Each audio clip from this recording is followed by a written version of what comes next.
Okay, we'll get cooking in a few minutes here. We just want to welcome everybody, the early arrivers here. It's awesome to see everybody. Chris, Frank, Giovanni. This we have, I think we have 185, I think, that are registered. So that's a good number, guys. So appreciate you guys popping in early. All right, so the question of the day, the icebreaker for the day. You guys ready for this? Jeff, Doug, you ready? Ready. Here we go.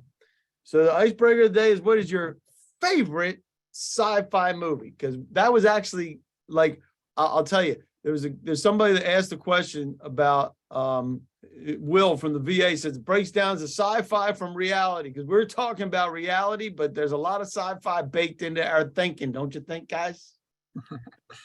Absolutely. So I got to make the chat available so you can actually do that, right? Hold on a second, guys. My fault. I didn't do it. Everyone can now chat. Where are you from? And what is your favorite sci-fi movie? Because we're going to get into it today. So I'm going to say where I am. And I don't even know what mine is right off the top. I'm from Woodstock, Maryland, just in case you guys want to know. You can type it into the chat. Where are you from and what's your favorite sci-fi movie? I'm probably going to go with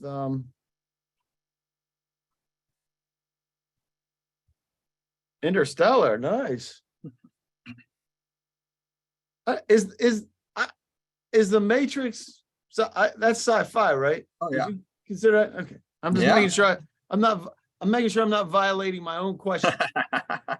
I think that counts. It's up there for me too. So Jeff's is Interstellar. That's a wild one. That's McConaughey, right? Matrix, of course, comes from Sally White from Park City, Utah. There you go. Yeah, McConaughey was in that. I like Matthew McConaughey. Always liked him. I'm going to say, Dave, that my favorite is Terminator 2 because I met a woman that wanted to go see that with me for our first date, which I thought was really cool. That is very cool. So I cool. Married her, and You married her because been together for almost 30 years now. So there you go. Terminator 2, not a bad movie, right? Terminator and Terminator 2, that has a little bit of relevance to what we're talking about today, or at least conceptually, right? Absolutely. Machines taking over. There you go. So Star Trek. All right, Doug, Star Trek fan. Star Trek 6, you're the only person on the planet that likes Wrath of Khan's the best Star Trek ever. Come on, man. That's 4. No, that's 2, right? That's 2 2, is Wrath of Khan. Yeah. Absolutely. Best movie. Best Star Trek movie. Both of them were good. Even the second one that was a remake of it, right? Yeah. Both of those good. All right. So I, Robot with Will Smith. And Doug that's right. iRobot is great. That's the other one, right? So we have iRobot, we have Terminator. Those are the two that are relevant today. So that's the question, icebreaker of the day. First of all, where are you from and what is your favorite sci-fi movie? And we're going to get into it. This is not a discussion of movies necessarily. We're actually going to be talking about artificial intelligence for all, responsibly, right, gents? Absolutely. So we're going to get into that. So we'll get everybody cooking. But that's the question for the day. Okay. Matrix, got another Matrix. That's my favorite. So that's good. So those of you just showing up, let us know where you're from and your favorite sci-fi movie. And we will get cooking. We want to welcome everybody that is here today. This is truly one of the hottest topics. You guys picked one of the hottest topics at one of the hottest times. You started talking about this about a month ago. I was like, I don't know what all this stuff is. Like this chat GPT, I don't know what that means. And then all of a sudden, bam, everybody's talking about it. So you guys are super popular right now. But we appreciate everybody joining us. We have a whole bunch of folks. This is truly an interagency briefing, and we appreciate that. And this comes directly from GSA. This event is not affiliated or endorsed by GSA or any agency. It's provided you for informational purposes only. And this is so all you folks in the government can communicate without having to think that this is an endorsement or commitment to purchase from any vendor. How do you like that? We do like participation, don't we, Jeff? We do. And so with that in mind, if you have anything, we're gonna pop in the Space Odyssey, 2001 and 2010, both of them winners. both of those winners. So we're gonna pop into, I said I was going to anyway. Hold on a second. I got to get that. I will get you the handouts, which will be this presentation. If you have any questions, do me a favor, because we have a bunch of folks here today. Do me a favor and let's make sure we get that into either raising your hand or in the Q&A. Chat is for where you're from and your favorite sci-fi movie.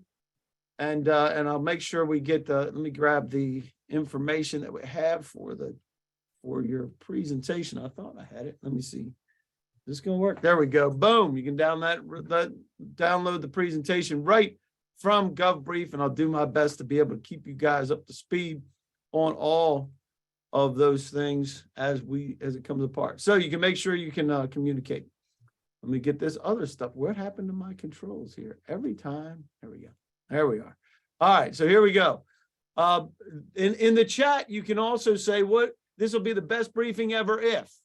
So best briefing ever if. We have a couple that came in on the inside. And Will said it breaks down the sci-fi from reality. That's what we're going to be talking about today. What's real? And guess what? Sci-fi is turning real is what I hear. And Tanya, I guess that is from VA. Will we be talking about Chat GPT at all? I don't know. Yep. Yeah, I think so. Talking about it, showing it, teaching you how to use it even. You're actually going to show it. All right. Dion from State, cybersecurity use cases. We might not dive into those, but we will be glad to talk about that outside of this if you guys want to continue the conversation. But we'll talk about cybersecurity parts, right? We'll get into that a little bit. Kamiko, discuss AI in the context of our agency's mission. That is perfect because that's what we want to talk about. Lewis from CDC, I'm able to understand what the CDC expects from AI solutions. That's a great question. I'm not sure if we'll answer that one per se, but we will talk about what it can do. Sarah Lynn from DHS ICE, I get a better understanding of AI. Fantastic. Charles from VA, I can understand the capabilities, limitations, and ethical boundaries for use in crisis services. Oh, are there any ethical boundaries, Jeff? I don't think so. We're going to talk about a lot of that, actually. There's a whole lot of things kind of tied into the darker side of AI, if you will, which we'll definitely touch on before we're done here today. That's awesome. And Seth from USGS, I come away with a feeling I can trust AI delivered results, right? More than, and can better recognize any AI generated output. Interesting. That's getting harder and harder, isn't it, Seth? It really is. Jason from EPA, I got the proposal about how to deploy AI using my water data. Wow, I don't know what that's about, but Jason, that would be interesting to talk about. Nathan from HUD, I learned how to use AI for background research. Great idea. Chad from FEMA, it shows me how I will be using AI in government in 1 year. I don't know if it's going to happen in a year or not, but it's coming for sure. So please address, Jeffrey says, how AI impact human autonomy, authority, and liability. Great question. We'll address that. I think, right, Jeff? Yeah, to an extent, sure. To an extent. We're not going to dive too bad.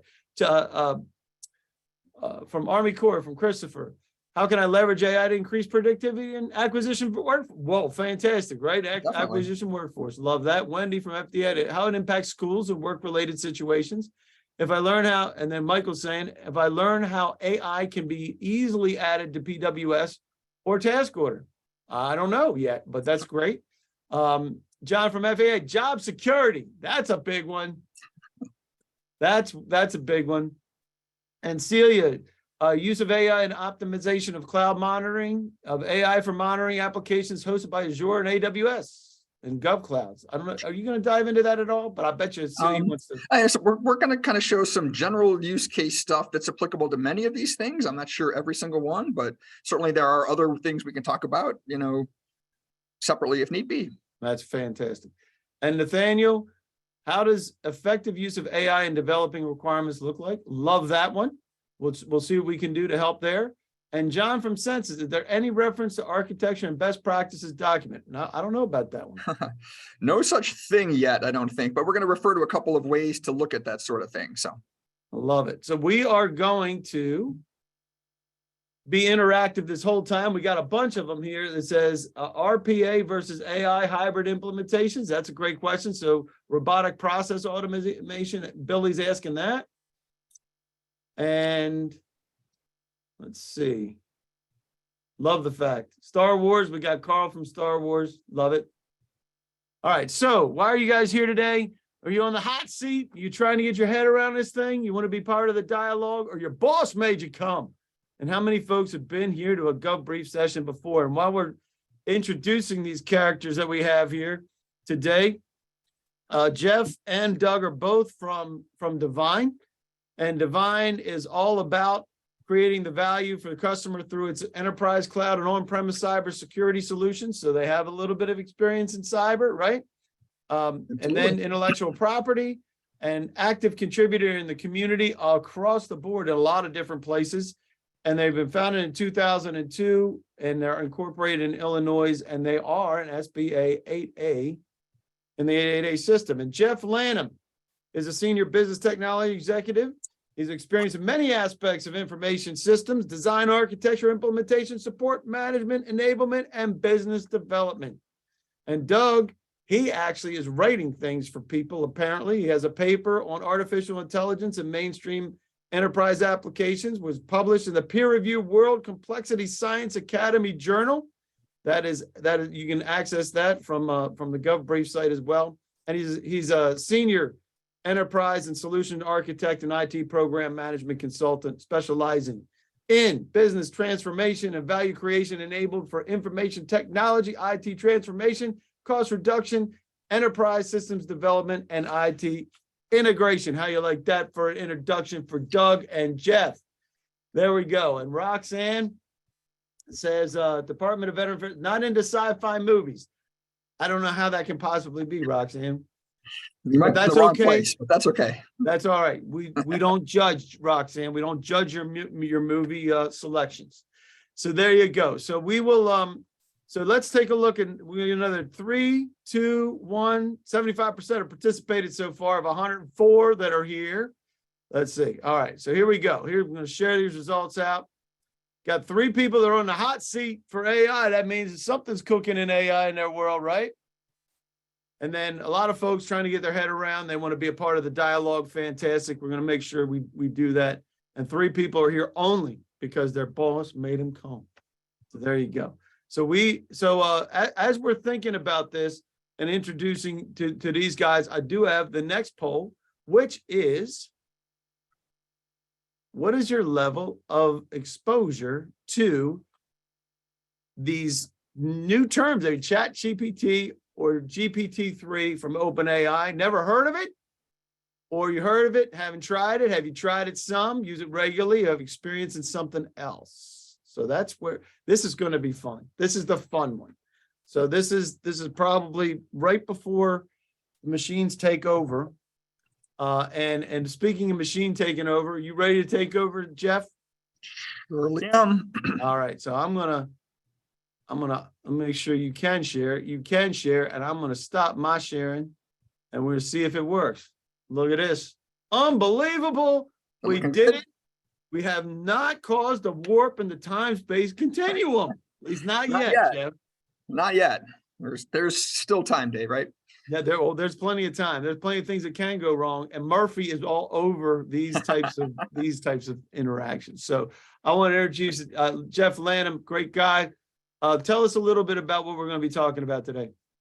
Surely, Dave. Thanks very much, and a great intro here. Let's jump right on in, right? So here we're looking at a quick look at our agenda for today. We'll start with an introduction that provides some of the background on what AI is all about in general, as well as how it relates to government work specifically. We will then do some demonstrations that showcase the power and ease of use of some real-world AI solutions, including and especially ChatGPT.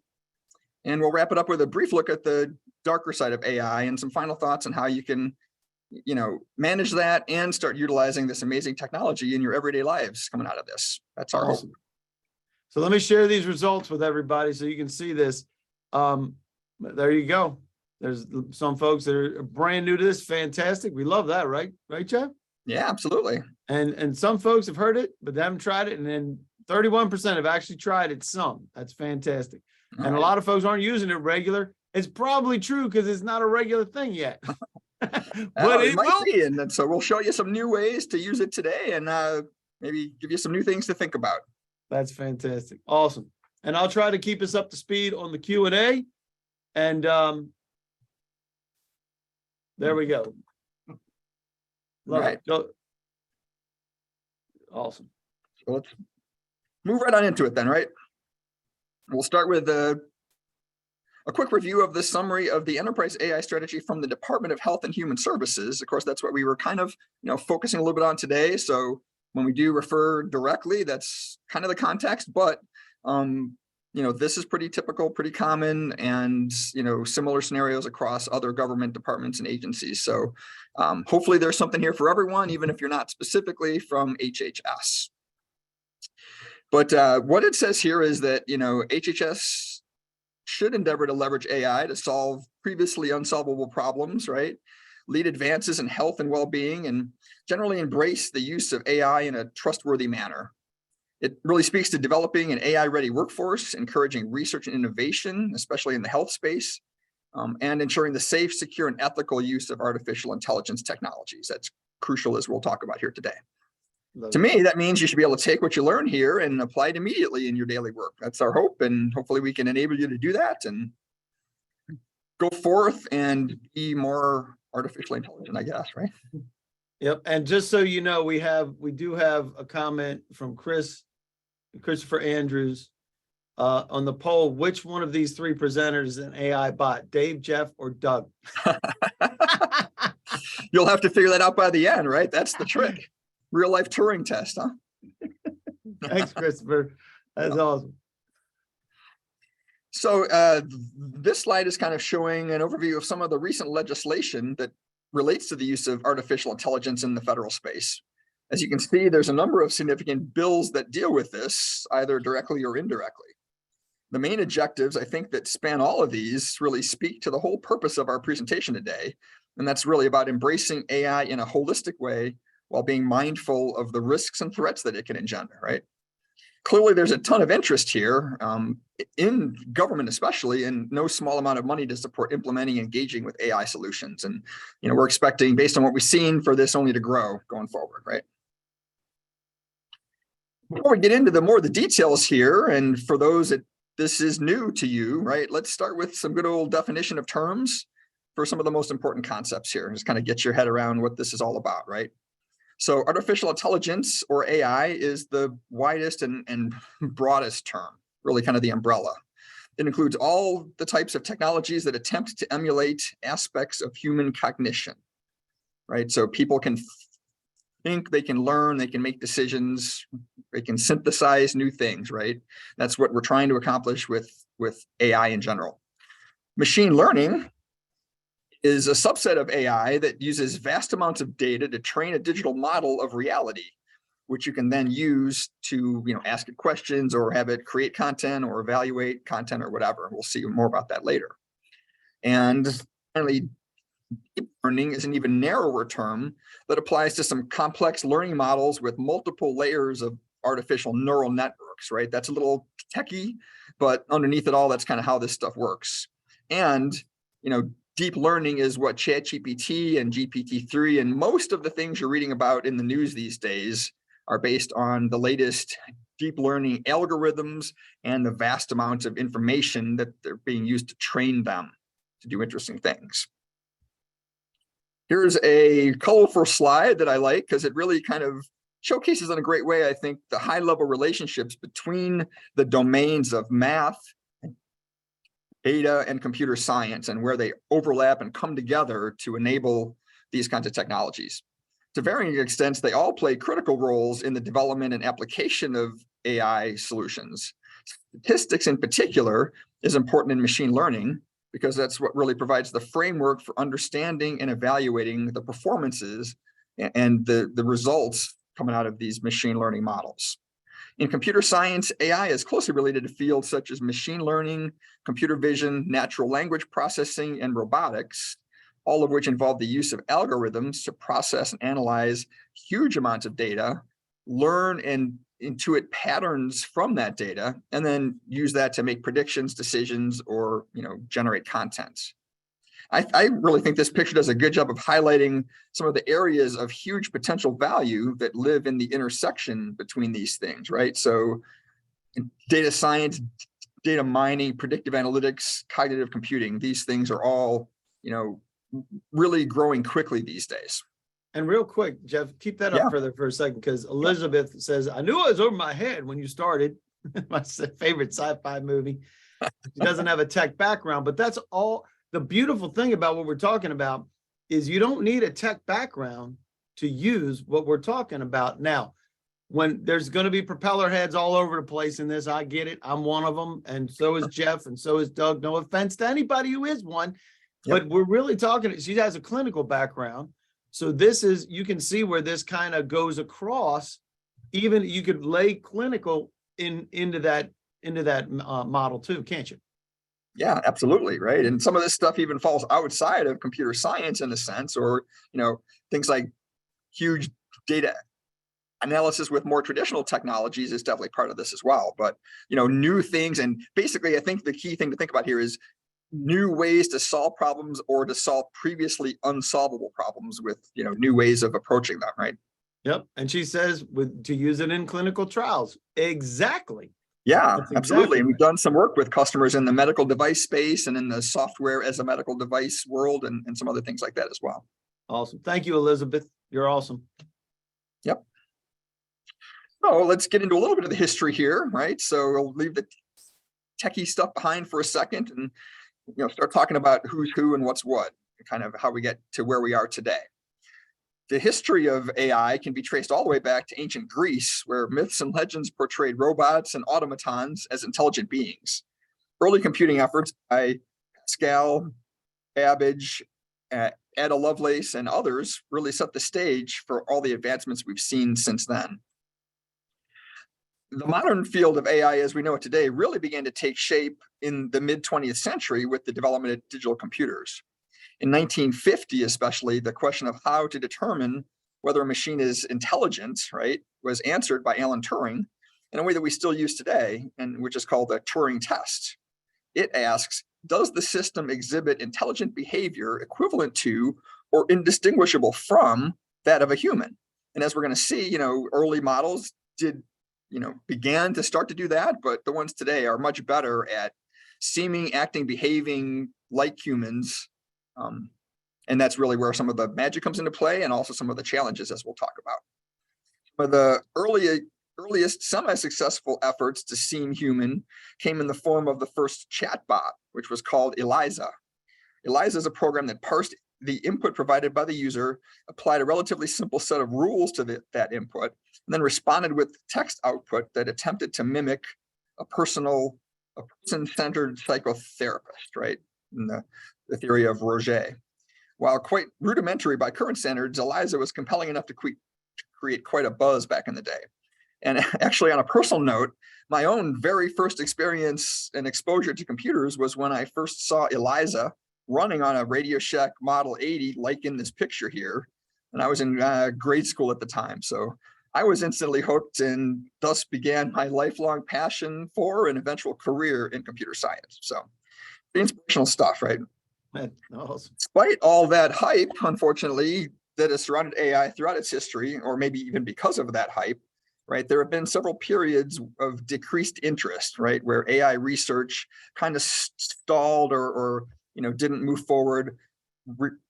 Funding for research dried up, and many AI projects were canceled or scaled back during some periods in the 80s and 90s, and then again in the mid 2000s, right? But of course, between and after and since those times, AI has experienced periods of rapid growth and progress driven by the more advanced algorithms and the availability of more powerful computing resources, right? The cloud has enabled, and the massive amounts of compute that we can tap into now has really enabled some things that weren't possible before. And really the most visible milestones in AI development have come with leaps in the ability of machines to do things that only humans could do previously, like winning at ever more challenging games, like first chess back in the late 90s, then Jeopardy and Go, and most recently, actually just recently, diplomacy. Diplomacy is a pretty impressive accomplishment since it requires having to have conversations with the other players and actually negotiating deals. There's no dice, there's no chance. You just have to negotiate the best deals. So you have to talk to people and know how to do that to win at diplomacy. And the latest AIs can do that. And as we're going to see when we get to the demo, we've come a long way since the days of Eliza. That's a fact. And Dave Soley says there's a need to understand the mental models behind AI, the lateral analysis, and heuristic reasoning. That's big words, Dave. Absolutely. So now history lessons done. Let's get into kind of more where we're at now and look to the future, right? It's useful to think about this in terms of the hype cycle, which is a model developed by Gartner that can be used to describe typical patterns of adoption and expectations surrounding new technologies and new innovations. It's been widely adopted as a way to understand the stages of development and commercialization of new technologies, including AI, right? And this particular graph here is all about different kinds of AI solutions or technologies, some of which we've already talked about or touched on, some of which we'll actually show during the demonstration, right? And this is brief that this was from about middle of last year, I think, right? And from the most current one here that we're seeing, it's obvious that many of these technologies are still in the innovation trigger stage. And that means they're still in the earliest phases of development. Potential applications and benefits aren't well understood yet. And obviously there's more work to be done. The artificial general intelligence, which is commonly thought of as the holy grail of AI, right? And that refers to the ability of an intelligent agent to understand and learn any intellectual task that a human being can. And that's still, fortunately, in its infancy, right? And when you think about, Terminator and RoboCop and some of those sci-fi movies where the machines get smart and come after us, right? That's really referring to artificial general intelligence. And that's a ways off still, but it's not, that far off. Generative AI. After this past week, I'm like, holy smokes, with the next generation of Chat GPT. My son was talking about that and seeing it in Linus Tech Tips, the crazy stuff. Yeah. Anyhow, and absolutely. I'll save your comment, Wesley, in it for a minute, because that's a winner. Go ahead, Jeff. Yeah, absolutely. Right. And that's referring, ChatGPT, that's referring to generative AI, basically, and natural language processing. And that's really kind of on the edge of inflated expectations stage. And I think, even in the last 6 months, I would suggest that some of these things have moved further along this curve, right? And especially things like ChatGPT, they're starting to really pass through that slope of enlightenment, right? After the trough of disillusionment. That's a hard word to say, right? Hype begins to die down and reality sets in, and the early expectations and applications, don't meet the criteria that were hoped for. A few technologies Wesley gets caught in the trough of disillusionment. Not the place you want to be, right? Slope of enlightenment sounds a lot better, doesn't it? And that's where some things like computer vision are. That's being used more and more. It's in airports now. It's in our smartphones doing facial recognition, and some of these things really are getting into mainstream applications and everyday uses, and it's all accelerating, right? I think that's the key thing to take away. That's true. All right, so let's get into some real things now, right? So great, that's some theory, some background, some getting us on the same page. Now we've got several slides full of what do we do with it, or what can be done with it, right? Let's dig further into what the hype's really all about. We're going to show a couple different perspectives for where AI technology can be used today, both in the context of business and in government as well. This slide is a general list of some of the most common use cases we see in the real world, right? While some of these items do require non-trivial investments in AI tools and solutions before you can start to realize some of the benefits, many of them can be implemented with readily available pre-trained models that don't need any prior investments, right? And we're going to actually show you some of these today and how you can go kind of do them on your own, actually, during the demonstration here. I would expect pretty much everybody in the audience, will find at least an item or two on this list where you will see potential value in addressing real world needs and streamlining repetitive tasks using these kinds of tools, already and today and soon, right? Here's another way to look at some of the most compelling uses of AI across multiple domains. In this case, we're seeing this is the top 10 use cases of AI based on the total revenue of products and tools and technologies since 2016, right?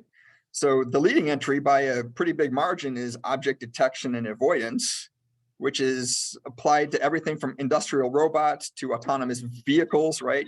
Tesla's all about that, among other things, to robot vacuum cleaners like Roomba and all those sorts of things you're seeing today. Given the huge investments in those things, self-driving vehicles and whatnot, it's not a surprise that this item tops the list in terms of investment. Next item is image recognition and classification, right? We just talked about that. So that's, the facial recognition in airports and other places and in cell phones and smartphones.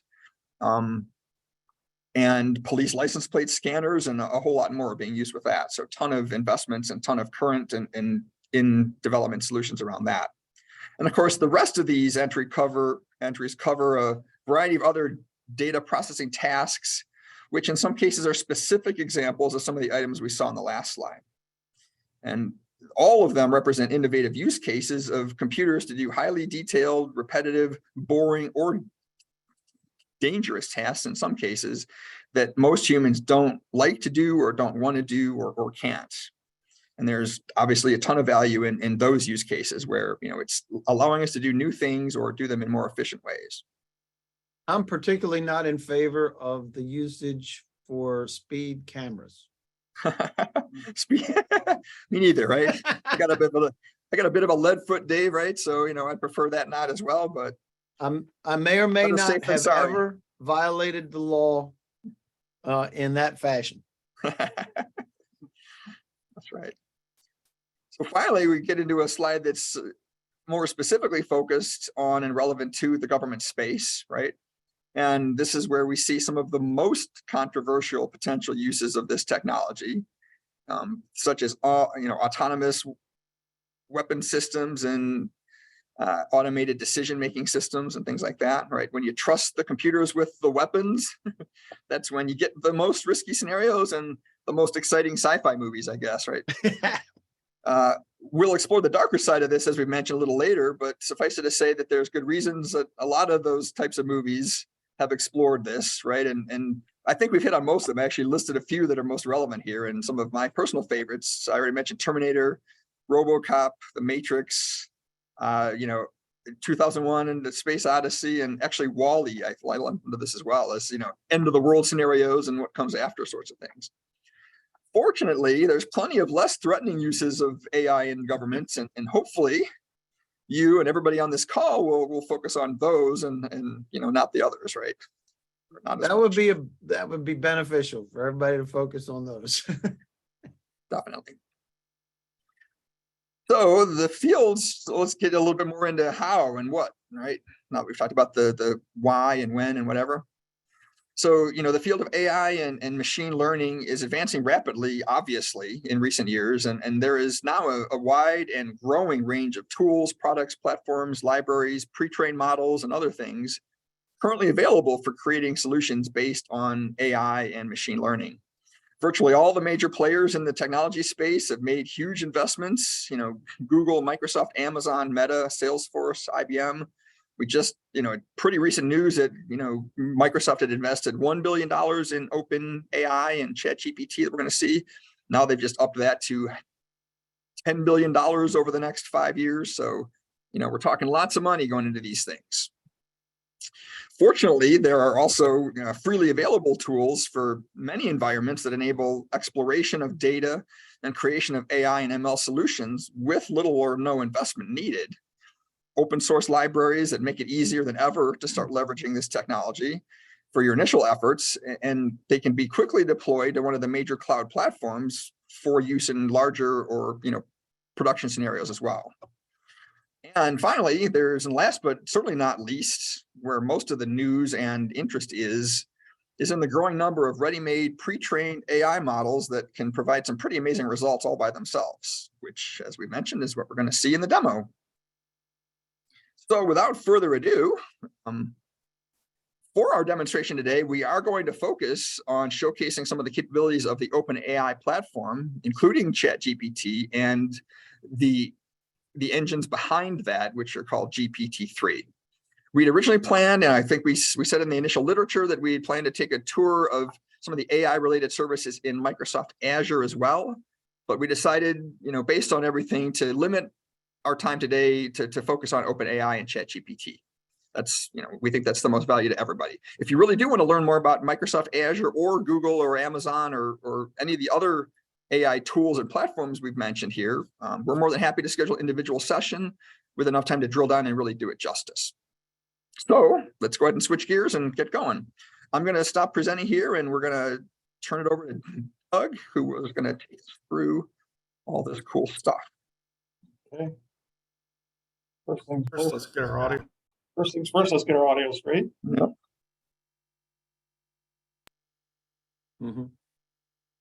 Pay no attention to the All man right, behind how's the that curtain. sound?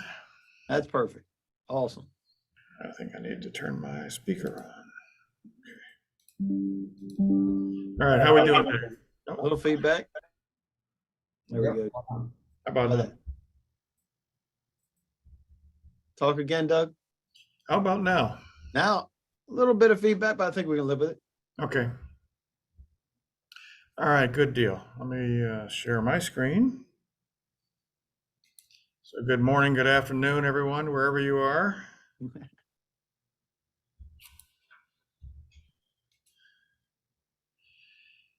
So what I'm showing here is the new Eliza, Dave. Probably Jeff. Jeff mentioned Eliza earlier. Actually, I said Jave, so it was Jeff and Dave all rolled into one. So now you know what happens when the AI goes wrong. It starts combining names. And now you know which one of the three of us is the bot. So Jeff mentioned Eliza earlier. It first appeared around 1964, if I remember right, and now it's grown up from a TRS-82. Actually has a web page, but we're going to see that it's still pretty 1964.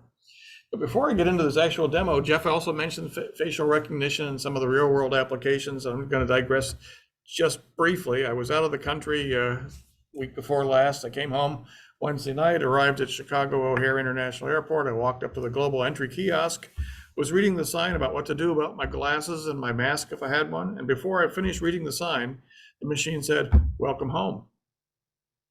Welcome home, Doug. It just looked at my face. I didn't scan a passport. It just said, "Okay." Wow. That was, yep. Very cool. And A little scary. I just saw literally right before we started. I didn't get to read it because I saw it right before we started, but they were just talking about TSA putting some restrictions on TSA use that information. But go ahead. Okay, well, let's talk to Eliza here. Let's just jump in. Hi, Eliza, can we talk? What would you like to talk about? Well, yeah, this is going to be a tough conversation. My life is a mess and I don't know what to do. Does that trouble you? Well, now you know why Eliza is Rogerian, because in Rogerian therapy, really all it ever does is answer a question with a question. I really need help. I feel hopeless. Do you enjoy feeling hopeless? So we've sort of hit the extent of the capabilities here in Eliza. So let's see if we can do a. Oh, why is my screen sharing paused? You good? How do I, Did you pause it? how do I unpause that?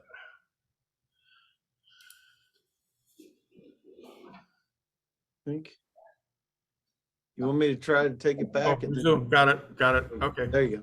All right. So now you should be seeing the OpenAI chat engine. And let's try this again. Let's try. Sorry, my screen geometry isn't right here. Okay. You got it? Okay. Yep. Okay. Hi, can we talk? We're seeing the operational aspect. Yeah, that's the wrong one.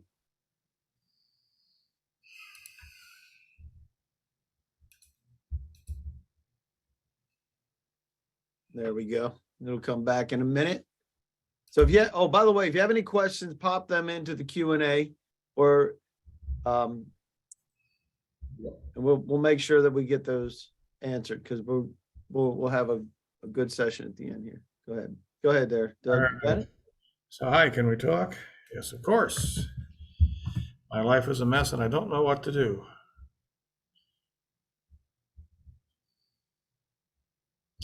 Can you tell me a little bit more? So for the folks that are therapists that we're talking about job security.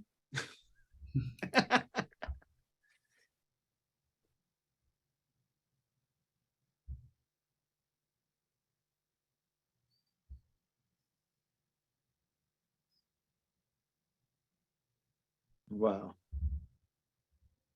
A little more verbose, isn't it? Quite a lot more verbose and very real world. Yeah. Talking about the hotlines that are available 24/7, reach out to a professional, so on and so forth. And I know the folks in the VA, that's going right in their wheelhouse right now. Done a lot of work with folks and helping with suicide and things like that. So that's very, very cool. So that's one example. Now imagine, you're going to switch gears from this kind of fun comparison of the old versus the new, where have we come in 60 years, over to a case of, imagine you're an airline PR person and your airline is just melting down. You've got to go out and do a press conference in 10 minutes, but you also have the flu. And you've got to write a statement. Oh, you know what? Maybe the AI content generation can help me. So I don't want to do that one. I want to do this one. Okay. Kimberly's asking, where does it obtain the content to answer the questions? That's a great question. And Christopher is right until like last week. Christopher said 2021 internet data. Now it has the ability to do the web immediately. So I don't know how much this you were able to read, but if you read it, it sounds very natural. We appreciate, and it ends with we appreciate your patience and understanding during this challenging time. But it's also a little bit generic. So I'm thinking, I've got to say more than that. I've got to talk some specifics about the number of flights canceled, and oh, guess what? It's also Christmas Eve, and we really feel bad about that. It's amazing the mysterious airline you came up with.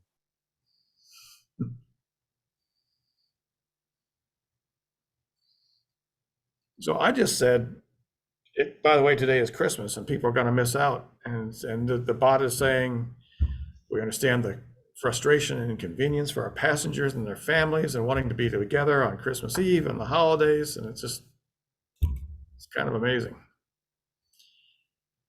And it very seamlessly and naturally even comes back to that 3 paragraphs later. We understand that being away from loved ones during the holidays is difficult. We sincerely apologize. So the question somebody asked earlier, how do I tell the difference between machine and human? I think it's going to get harder, and that's kind of the point. Christopher says, that's crazy. You are right. All right. Yes, and just don't ask it for directions, Brett. It may drive you right off the cliff. Just kidding. All right. If you ask the same question again, we'll give the same response. Great question, Adam. The answer is sometimes. We'll see more about that in a second. Yep. Okay. So Al is saying the internet is filled with more info that is incorrect than correct. How does this determine the accurate response? Another very great question, Al. Fantastic. And that's where I mean to be. Oh, okay, good. Cool. All right. So switching gears here. So we talked about what we just talked about was an example of content generation. We gave the machine a couple of little prompts, a little bit of subject matter, and said, generate this statement for me for the press. Now I've got this fairly long web page, and it's too long. I don't have time to read all that. So what I want to do is I want to come back to my my chat.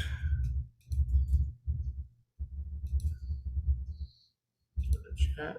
And I want to take that, all that text from that website.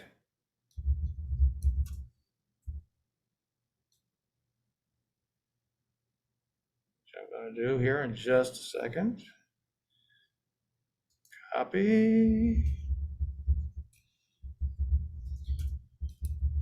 Paste. Oh, sorry. Wrong copy.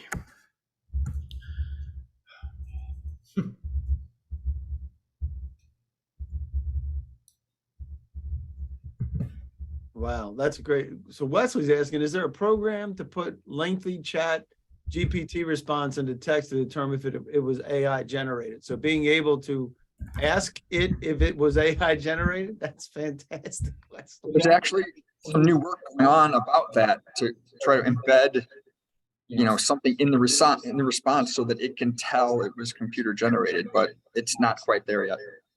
Wow, that is a great question, Wesley.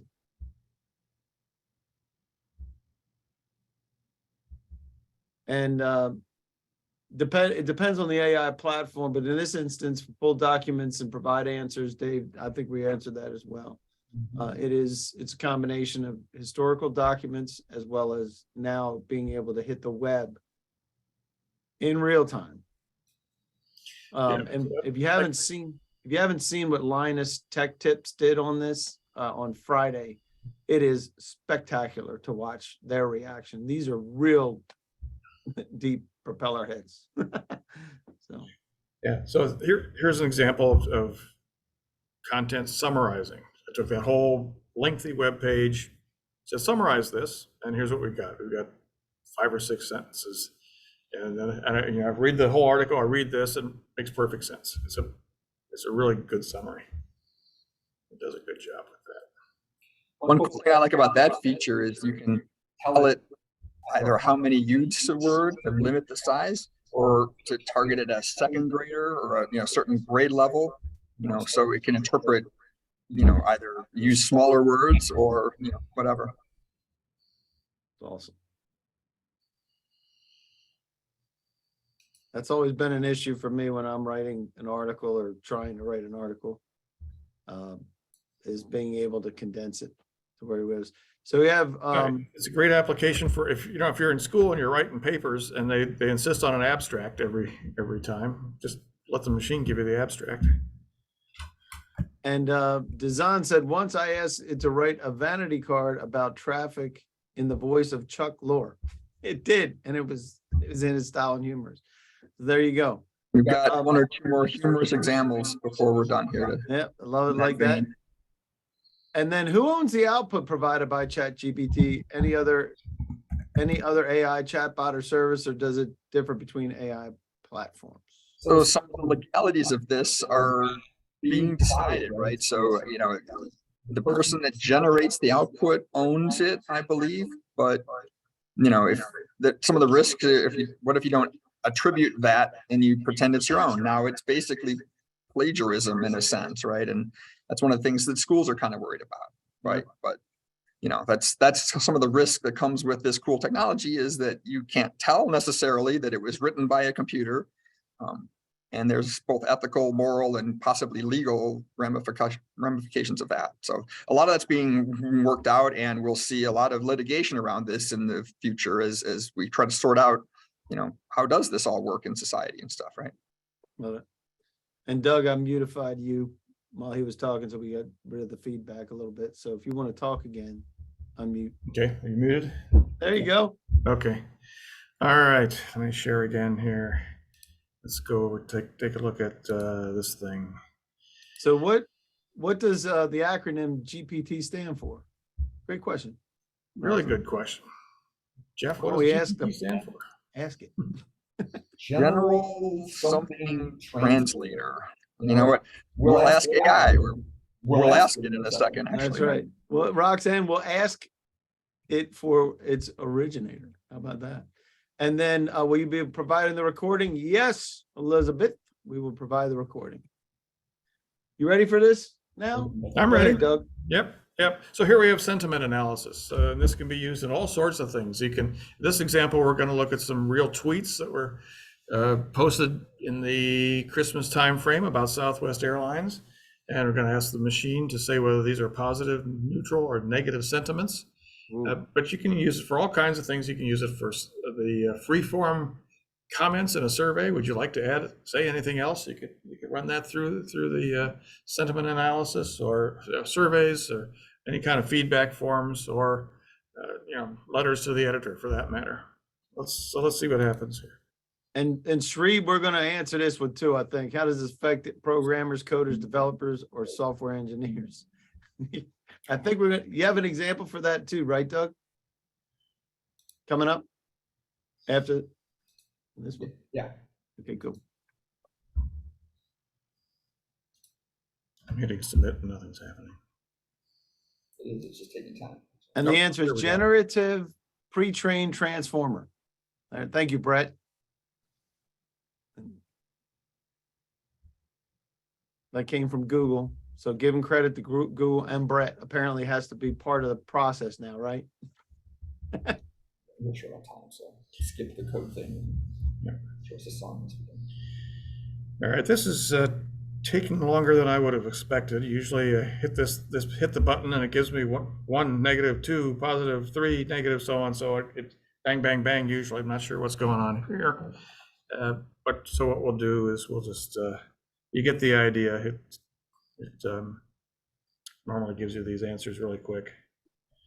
And so let's just switch gears and go to something else. We'll do something a little fun here.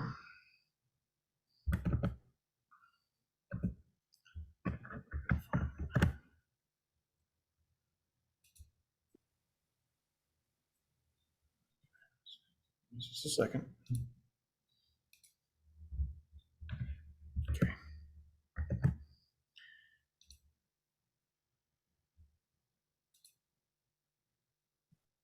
Okay. Okay, got a blank chat there? Yep. Okay. So just something a little more fun, just to lighten it up a little bit. Let's ask the machine to write a one-verse song about Valentine's Day and candy in the style of Taylor Swift. Whoa.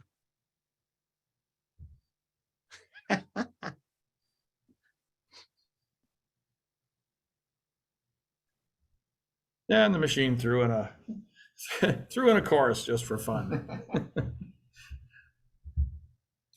And let's try one other. That is incredible. And exactly the same prompt, except in the style of Jay-Z.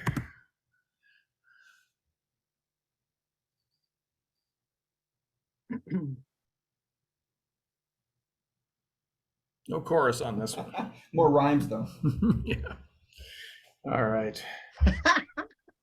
So I know this is very quick demos, and apologize for all the screen switching. I didn't have just a PowerPoint that I could run through. But Right. I'm going to stop share, turn it back over to Jeff. Hopefully those were interesting for you. Awesome. And David said one of the emerging opportunities will be AI training and learning how to develop new cognitive skills so you're more effective using AI. That would be true. Yeah, absolutely. And in fact, somebody asked or was interested in learning about job security in general, right? And so is this kind of technology going to take away some jobs for some stuff? Probably, right? Maybe. But there is also going to be new jobs for how do you use this technology, right? And how do you program these engines and what, so go right ahead. I'm going to unmute. I'd like to say something about that. This is not necessarily AI, but it is the general topic of technology displacing people out of their jobs. Some years ago, we were implementing SAP in an old manufacturing company. One of the inventory analysts said, "So Doug, when we implement SAP, will I still have a job?" I said, "Mike, what's your job?" "I'm an inventory analyst." "Are we still going to have inventory?" "Yes." "Do we still need to analyze it?" "Yes." "You're going to have a new tool."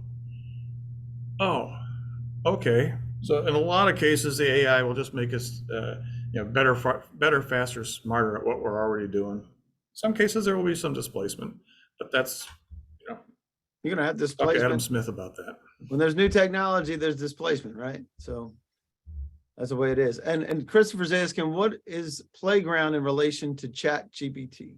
Yeah, so we didn't have time to go into the details there, right? But ChatGPT is one of the main products that OpenAI makes available. And GPT-3, which is the second thing we're looking at, is a set of smaller models and less capable engines, but it gives you more tools to tweak some of the parameters, like how random is the results, right? One of the things that somebody asked about in the chat was to give you the same answer every time. And the answer is, well, in ChatGPT, no, it won't. But in GPT-3, the answer is it depends, because there's some settings and controls that says, basically how much randomization of the output should there be. If you set that to 0, it'll give you the same answer every time. If you set that to max, it will choose less probable words for the next word in whatever it's outputting. So you'll get more randomness, more quote creativity, right? And that sort of thing. So definitely depending on which tool or which version of OpenAI capabilities you're using, but there's a lot of power there to kind of do either or and to have some control over that. Love it. All right, so I'm going to switch back to my screen here, wrap up with a couple more slides. A little short on time here. We've kind of been doing some questions along the way, so I'm going to try to speed this through and get us to the finish line here. And Seth is saying, still need some training on scientific source citations. I've seen referenced scientific articles by name with supposed authors, but when I Google the articles, they don't exist. Leads me to believe they made it up. No way. People making stuff up on the internet? No way. Not happening, Seth. Fake news. Well, and maybe a thing we don't need is more easy ways to create crap, right? Or Isn't that the make truth? stuff up, right? Golly, Dave. But part of this, I mean, and the power here, right? And it kind of, we segue into what did we just see, right? And it's really about, what do you prompt the engine, what are you asking it for and how do you word that? And there's a lot of power in that prompt, right? And that's basically how you program an engine like this, is what question you ask it.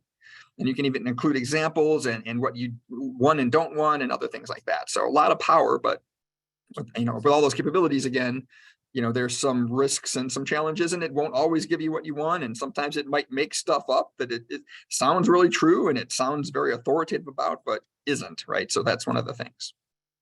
So let's get into that real quick. So what did we just see, right? And this is, ChatGPT is a language model that can answer, questions and provide output based on the prompt that you give it. It's a huge step forward in conversational AI, as we saw comparing Eliza to ChatGPT. It was pretty ridiculous how far it's come, right? But you can also, you also get wrong stuff from it or incorrect or whatever as well. At the end of the day, all it's doing really is stringing a bunch of words together based on its analysis of what word is most likely to come next, based on its giant database of examples from the internet, right? So one of the things, one of the things on here that I wanted to point out, if you do use this, it may generate incorrect information, and it does not know anything about events after 2021. They've kind of cut off intentionally, so it doesn't know what's going on right now. So you can't ask it about current events because it doesn't know, right? That was last week, the new version. Right. And honestly, the other thing I was just reading about in the news yesterday was that you can circumvent some of the safeguards if you know how to put it in the right way. But I can't imagine hackers hacking this. Cannot imagine that, Jeff. It's happening. Actually, another thing, and that's really what it's about, is hacking the engine to do things it wasn't meant to do. So cybersecurity comes into play here. We'll get into some more of this in a second, right? But things to be aware of. This, I'm not going to talk about this very long, but this is basically a screenshot of the example from AI, right? So these are many of the things it can do. And if you click on these, it will give you a sample prompt that you can go try and see what it does. And then you can change it and adjust it to prompt it for what you want to know in the style of these kinds of examples. Pretty great stuff, right? It can, one of the things we were going to show you, but we didn't have time, was it can generate code. So you can say, hey, it's cool that it can analyze a bunch of sentiments about, tweets or whatever, but, I'm not a programmer, so I can't automate that, or I can't have it go watch for something. Well, if you tell it to write the code to go do that, even though you're not a programmer, maybe you can, right? That's some of the other cool things that it can do. That's what Sri was talking about. Sri, that's exact. I didn't know whether we were going to get to it or not. But if you want, you can do a breakout on this, Sri, and then they'll show you exactly how that works. And it's crazy how cool it is. Yep. I do want to get to some of the security and some of the risk stuff here, so I'm going to fly through this pretty quick. Apologize for talking fast, but again, the materials are available to you. So here's a couple different ways of looking at the considerations related to trust, risk, security, privacy in the world of AI. A list of risks on the left there. We've mentioned a lot of these things, and it's not an exhaustive list, right? There's others, and maybe some we haven't even discovered yet. And since there's a lot of things, the right half of this slide is one way to look at it, or to, categorize those types of risks into different areas, and then, tackle them in different ways, right? So trying to hack the engine or trying to hack into the servers running the engine is different than, is it giving you misinformation to deal with? But, one of the ways that this can be dealt with, and I kind of like this example of the trustworthy AI framework from Deloitte that gives basically 6 different areas of risk and 6 different ways to, areas to make sure you're paying attention to the results and the output and the usage and things like that, right? So it's important to, we're not going to get into how exactly to watch out, but the main thing is, don't pretend the output of the AI is your own unique creative work necessarily without giving it attribution. For example, I used it a little bit in developing this presentation, right? Now, I didn't drag and drop whole slides or whole even paragraphs or maybe even whole sentences, but generating ideas, breaking through writer's block, coming up with new ways to look at things that you might not think of, or all some of the great things that it can do. But be careful, and if you're going to use it, be honest and open and ethical about it, basically, is one of the main things that you can do right away. Here's another way of looking at this. There's a group that in 2017, there was a huge industry conference around AI and the beneficial use of AI. And so out of that came this code of ethics and basically rules of the road that thousands of researchers and implementers and others in the space have all voluntarily agreed to and promised to live by. And that continues to grow. So, at the end of the day, at least we're trying, the industry is trying to, do this right and to take a do no harm approach and strive to do the right thing. At the end of the day, that's what it's all about. I personally remain optimistic, that we can harness this great new power while avoiding many of these and hopefully all of these potential pitfalls along the way, right? I guess the alternative is a visit from killer robots from the future if we don't. So one more quick thing here. I mean, if for those that have seen Terminator, right, the image on the left of the robot is the endoskeleton of the T-800 from Terminator. And the picture on the right is what OpenAI's image generator that we didn't have to take a look at today. When I said create a futuristic assassin robot in the style of Terminator, and that's the picture that it drew for me, or that it generated as a result of that prompt. So don't know about you, but I think that's pretty cool, right? That's pretty cool. So wrapping it up, it's been a bit of a roller coaster ride here, from the highs and the lows and the light and the dark, right? Hopefully the whiplash hasn't been too bad, but I feel like we've covered a lot of ground here about AI, machine learning, and many of the ways and means that it can be used in everyday work. And of course, with more significant investments, as we mentioned, even more compelling value propositions are available. And we've also taken a quick look at some of the ways that things can go wrong when working with powerful technologies like this. So I would encourage everybody to go out. You can all go to openai.com, sign up for a free account, and try out the tools that we were using today. Sometimes ChatGPT isn't available because it's so busy. It'll say, sorry, I can't help you right now, come back later. But at least it'll give you some entertainment about itself while it's rejecting your opportunity. So I noticed if you try it in the morning, it's usually a bit more available, or worst case, if you really want it and you want to always have access, then you can pay him $20 a month to get premium access, and it'll be a lot more available and quicker, and some other things as well. So Hey, Doug, do me a favor, and whatever you posted, change your settings so that you're sending it to everyone. And I'm gonna Right. launch this poll. As we mentioned, there's no obligation to purchase from any vendor. Divine will help you out in continuing the conversation if you would like to. And we want to make sure that you know that you will have a recap by the end of the day. We'll have the briefing presentation, a link to the video, and the ability to schedule a one-on-one meeting, or if you need both these characters here, you can have one-on-two, or bring your whole entire crew, and it can be a many-on-many meeting. So there you go. And you guys can continue the conversation. Here you can reach out to Jeff directly as well as Doug. And you guys just killed this presentation, I got to tell you. And Jamal said so as well. And Dave, appreciate that. And everybody else, thank you very much for the opportunity. it is freaking fantastic. I tell you what, you kept it right on point, as well as it's just amazing to watch it happen. And you get a whole bunch of applauses, and I'll do it even live. Those could be AI generated. We'll It never could know, be. right? But And then this one thing, one's I guess, real. you know, a lot of questions we didn't get to in the chat. So again, we can take that offline or shoot us an email if you really want to know, and we'll do our best to try to follow up and answer. Yep, there's a couple here that we're going to make sure you get from Miguel and Dizan, and we'll make sure that gets to you guys so that you can answer this for them.